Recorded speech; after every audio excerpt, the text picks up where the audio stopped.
Hey guys, welcome back to the channel. Now today I want to do something a little different. I'm not exactly going to be talking about any comic book properties or comic book related films or anything like that today I want to talk about one of my favorite actual books and stories of all time, and that's the Harry Potter franchise. Yes, I am a bit of a Harry Potter fan. I've read the books, I've seen the movies, and I'm highly anticipating the series as well to be good on HBO Max, because HBO Max on a television platform, it gives the creators an opportunity to properly and faithfully adapt a story that takes place over the course of multiple books in multiple chapters. Just something that you don't have enough time to adapt properly in films, unfortunately. And the movies are quite a bit different from the book counterpart. But I think with a series where each episode can last about an hour, it gives them the opportunity to properly adapt them and adapt these characters more, a lot better and more faithful, and have them be more faithful to the books. And it could be over the course of 15, 10, 13 episodes, whatever.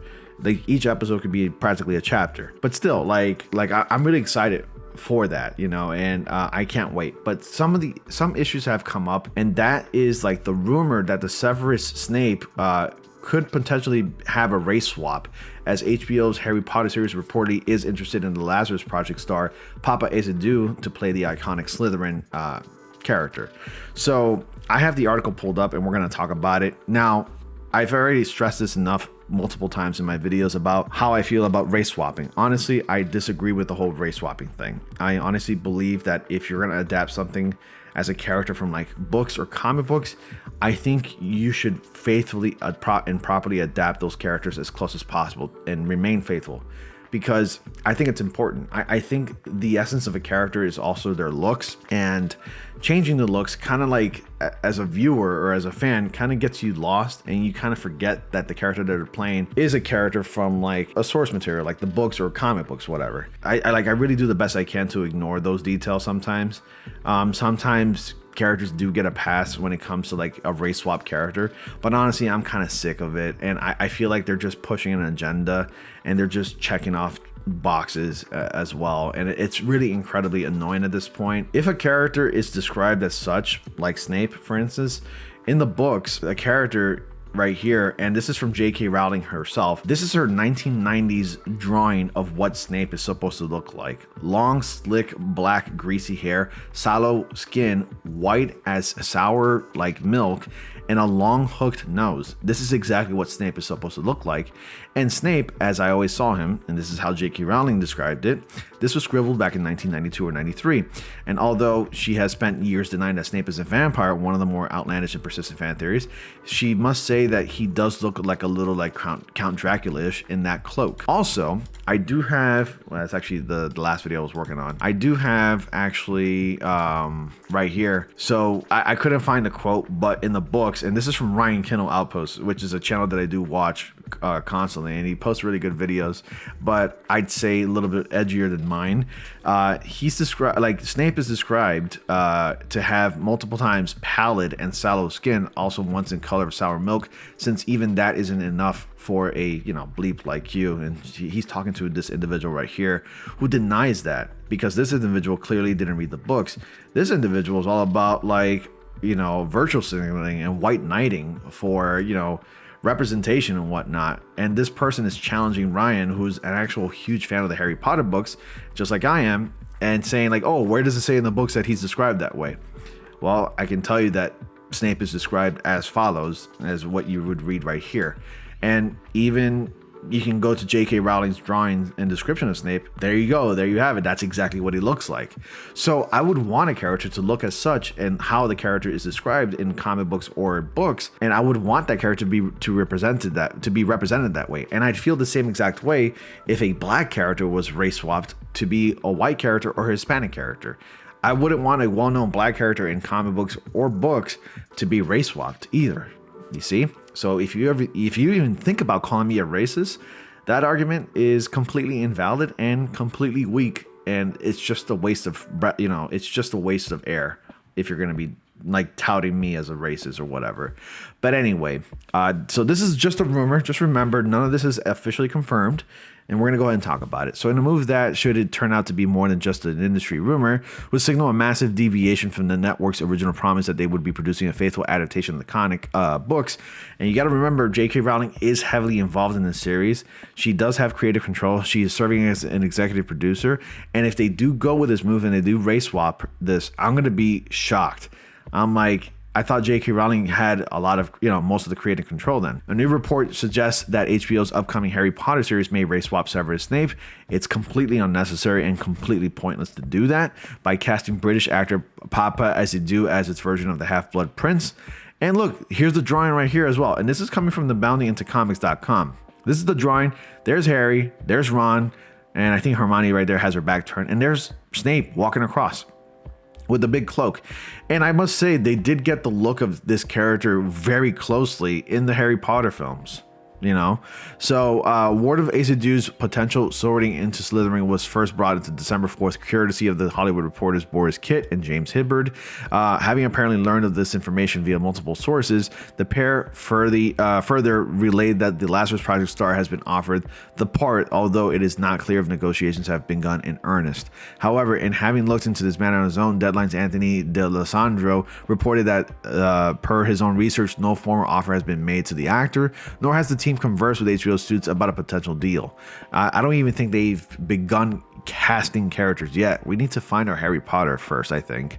As such, it's currently unclear how much more communication has actually occurred between Azidou and HBO. Now, I know nothing about this actor. I don't know what the range of this actor is, and I don't I honestly really don't know anything. But no doubt he's probably a pretty good actor, but again, I wouldn't know. So further, the Deadline mainstays also claims to have heard that both Kingsman franchise star Mark Strong and Bridges of Spies star Mark Rylance are circling the role of Dumbledore, headmaster of Hogwarts. Unsurprisingly, at current, HBO is remaining tight-lipped regarding the veracity of this Slytherin-styled scoop. When reached for comment by D'Alessandro, a network spokesperson dodged the question, opting instead to offer the democratic answer of, "We appreciate that such high-profile series will draw a lot of rumor and speculation.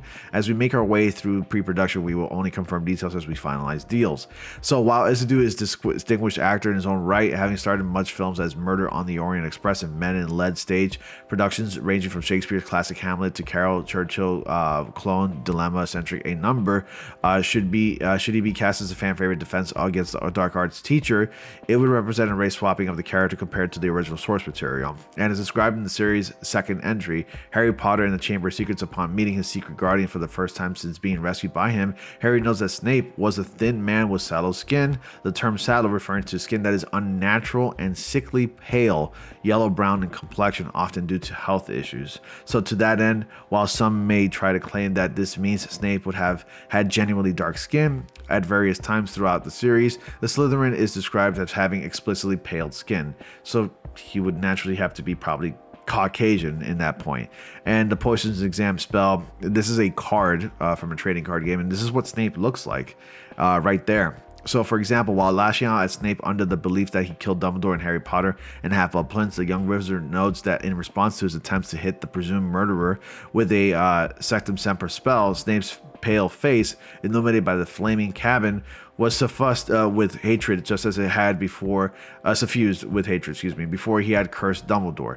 As such, it's presumed that his sallow appearance is due not to some previously undisclosed ethnic background, but rather his own disregard for both his physical health and personal hygiene. So further, as seen among the bonus material included in the 2008 anniversary edition of Sorcerer's Stone, a sketch illustrated by J.K. Rowling herself circa 1992 clearly depicts Snape as a greasy-haired, stubble-bearing white man. So I guess you could argue that in the films, Professor Snape had more of a clean appearance and maybe was probably a little too handsome for the character.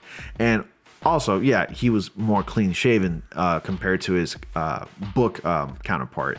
So in this series, I would assume that he's supposed to have a little bit of stubble on his face, not exactly have the best personal hygiene, and just not be aware of his actual physical health.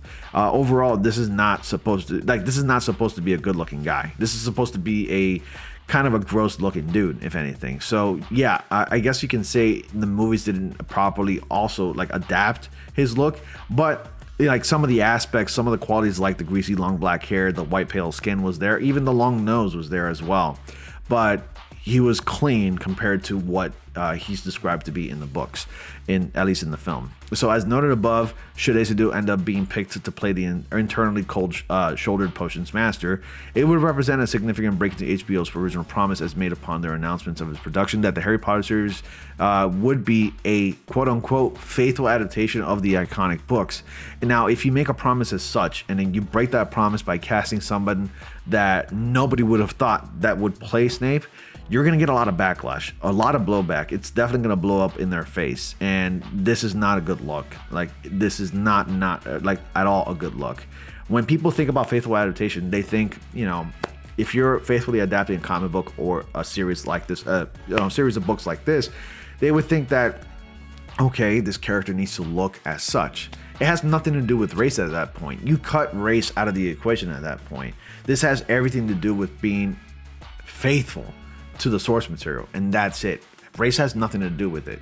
You simply get an actor that looks as closest to the part as possible, because that matters when it comes to faithful adaptation, and you move on. You basically do that. None of this, oh, you're racist for thinking this way, bullshit argument. None of that. We don't need that. Just properly adapt it, and I promise you, fans will be happy, fans will watch it, you'll get the viewership that you need, HBO Max, and everybody wins. And that's pretty much it, and that should be the bottom line to it. But anyway, this whole situation is kind of crazy, and everyone that I follow is talking about it, and I kind of figured I should talk about it as well as a Harry Potter fan, and I think it's kind of important to me. But anyway, that's all I got for you today, guys. Thank you all so much for watching. Be sure to like, comment, subscribe, and click on the bell notifications so you don't miss anything. And as always, I'll see you all in the next comic panel.